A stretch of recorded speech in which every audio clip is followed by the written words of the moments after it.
নমস্কার বন্ধুরা, আমার ব্লগে তোমাদেরকে স্বাগত। আজকে শীতের এই সুন্দর সকালটা শুরু করলাম গরম গরম চা দিয়ে। আর সকালের চাটা যদি বরের হাতে বানানো হয় তাহলে সুন্দর সকালটা আরও সুন্দর হয়ে যায়, তাই না? শীতের সকালবেলায় লেপ ছেড়ে বেরোতে খুবই কষ্ট হয়, তো সেজন্য ওই আগে চাটা বানিয়ে দিল। আর আমি শুধু দুজনের জন্য দুটো কাপে চাটা নিয়ে নিলাম। আর আজকে না আমি আমার বাপের বাড়ি যাব, তো সেজন্যই সকাল সকাল ভাতটা বসিয়ে দিলাম। আর ও একটু ওর দরকারি কাজে বাজারে গিয়েছিল, তো ফেরার পথে চপ নিয়ে এসেছে। তো চপ আর মুড়ি খেয়ে নিলাম দুজন মিলে। তারপরে সবজিগুলো কেটে নিচ্ছি। আজকে একটু সমস্ত সবজি দিয়ে একটা ঝোলঝোল তরকারি করব।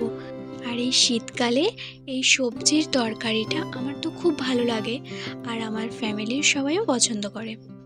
আর এর সঙ্গে মাছ দিলে তো আরও টেস্টি হয়, কিন্তু আজকে না বাড়িতে মাছ ছিল না, তো সেজন্য এরকম সিম্পল একটা তরকারি করে নিলাম।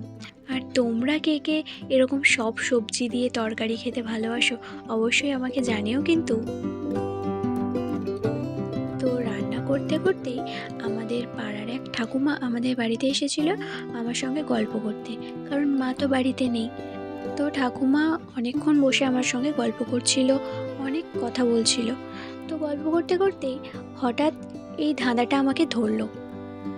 সকালে জন্ম বিকালে মরণ, তার অভাবে সর্বজীবের বিফল জীবন। আমি তো ঠাকুমাকে এই ধাঁধার উত্তর দিতে পারিনি। তোমরা কি কেউ জানো এই ধাঁধার উত্তর কি হবে?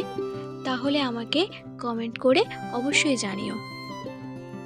তো সবজির তরকারিটা আমার প্রায় রেডি হয়ে গেছে। একটু নুন কম ছিল, তো নুন দিয়ে আমি আরেকবার নেড়ে চেড়ে একটু জল দিয়ে ভালো করে ফুটিয়ে নিলাম।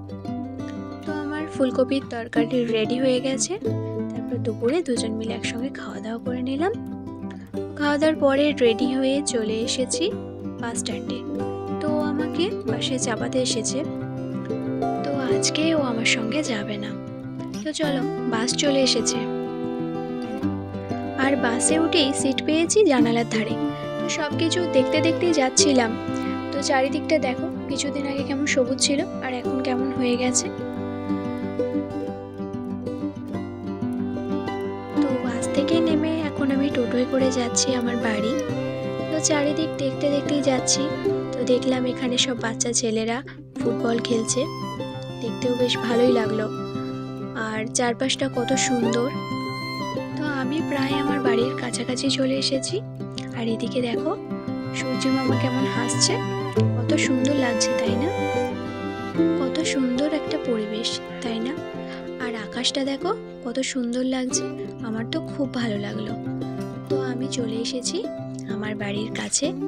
বাড়ির সামনে আসতেই দেখলাম মা দাঁড়িয়ে আছে আমার জন্য অপেক্ষা করে। আর এই অপেক্ষাটাও কত সুন্দর, তাই না? তো মা তো আজকে খুব খুশি, আমারও ভালো লাগছে, অনেকদিন পরে এলাম। তো চলো, আজকের মতো ব্লগটা এই পর্যন্তই। ভালো লাগলে লাইক করো আর আমার চ্যানেলটাকে সাবস্ক্রাইব করো। টাটা।